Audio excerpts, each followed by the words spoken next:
I was home alone for a week, as my family had gone on vacation while I had to stay at home and work. It was around 2 a.m. and I stayed up to watch a scary movie in the dark in my basement. I was intent on really scaring myself and seeing how far into terror I could really go while still knowing I was in the safety of my own home. It was then I heard pounding of footsteps on the first floor. This was a common annoying occurrence when my family was home. Every time they passed through the hallway, past the basement door, I heard their footsteps. But this time, a fear immediately shot through me at the sound. My reflexes was to turn off the TV immediately. The basement door was right up a flight of stairs and around a corner, so whoever it was may not have seen my light. I heard the basement door handle click and turn as I sat in absolute darkness.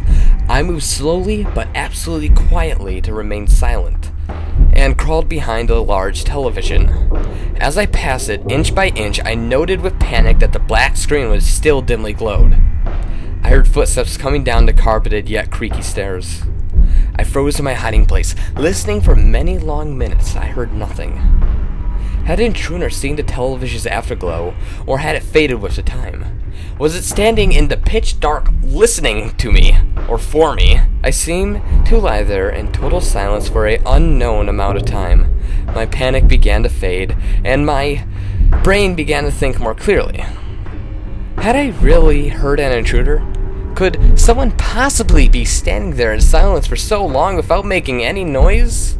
The basement was so exceedingly quiet that the silence itself began to hurt and ring in my ears.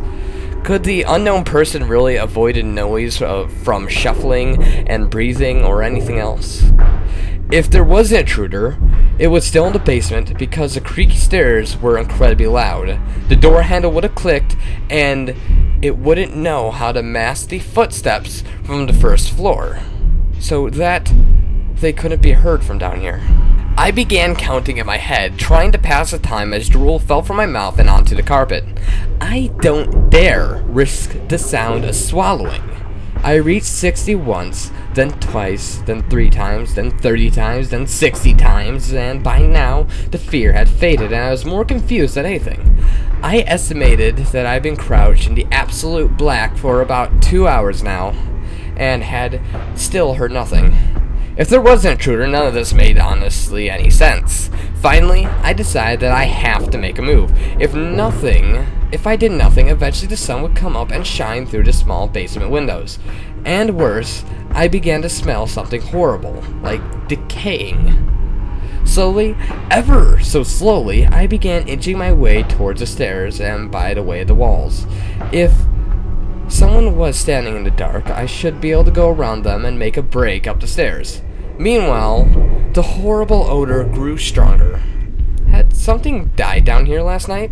No living person could possibly smell like that. Terrible images of some sort of corpse monster listening to me in the dark erupted in my thoughts, and I moved as fast as I could without making a sound. Just as I finally approached the stairs, there was an enormous clatter as if something was falling or collapsing onto the floor. It was at that moment I leapt forward, crashed up the stairs, and ran through the open basement door and the wide open front door, now certain that there was someone in my house. I called the police from my cell phone and watched the house from afar. The police came and checked the inside of the house and grimly came back out to question me. They'd found a body in the house, my elderly neighbor who had seemed to die of some sort of heart attack. Their belief was that I must have left the front door unlocked and he must have wandered into my house while dying looking for help. At first, I felt horrible thinking that I sat there in the dark while an old man literally died a few feet away. Then it occurred to me, what the hell was that loud noise of things falling that last prompted me to bolt up the stairs and out of my house? I asked the police and they confirmed the back door of my house had been left open as well, near a single bare footprint in the mud.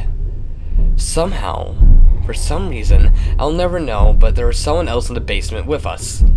Silent, waiting, listening in the dark over the fresh corpse of an old man.